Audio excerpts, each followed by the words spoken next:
याद रखो जिंदगी दे बहुत तलख दिन भी आने लेकिन अगर इंसान सब्र और शुक्र दा दामन थामे रखा तो इंसान कदे भी नाकामियां दा शिकार नहीं होंदा। और ये सर्दी भी ये मौसम भी असां को ये सिखा रहे आ कि ऐसियां चीज़ां जिहड़ियां असीं आम हालत विच बिल्कुल मामूली जे समझदे आ, जिस तरह एक गर्म लहाफ गर्म कपड़े और एक कप चाय दा ही क्यों ना हुआ कि जिंदगी दे आम दिनां विच अगर चे असीं इन्हां को बड़ा मामूली समझदे आ, लेकिन सर्दी दे दिनां विच असां को किसी नियामत तो कम नहीं नजर आ रहे होंदे।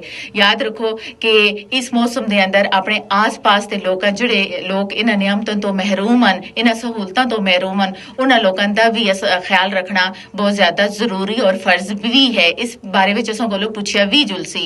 और सर्दी का मौसम सबर दे नाल नाल शुक्र भी सिखांदी है, क्यों कि हमेशा जिंदगी दे मुश्किल दिन नहीं रहिंदे, बहार भी जिंदगी दे अंदर आंदी है। इसी तरह अगर सर्द मौसम है तो इस तो बाद बहार दी उम्मीद भी असां कोल है कि अगर जे सर्दी है तो फिर ਅਸੀਂ ਬਾਹਰ ਦੇ ਮੌਸਮ ਵਿੱਚ ਵੀ ਦਾਖਲ ਹੋਸਾਂ। ਔਰ ਅਗਰ ਅਸੀਂ ਸਬਰ ਔਰ ਸ਼ੁਕਰ ਦੇ ਦਾਮਨ ਨੂੰ ਹਮੇਸ਼ਾ ਆਪਣੇ ਨਾਲ ਰੱਖਸਾਂ ਤਾਂ ਜ਼ਿੰਦਗੀ ਦੇ ਅੰਦਰ ਫਿਰ ਕਈ ਬਹਾਰਾਂ ਵੀ ਅਸਾਂ ਕੋ ਜ਼ਰੂਰ ਮਿਲਸਨ।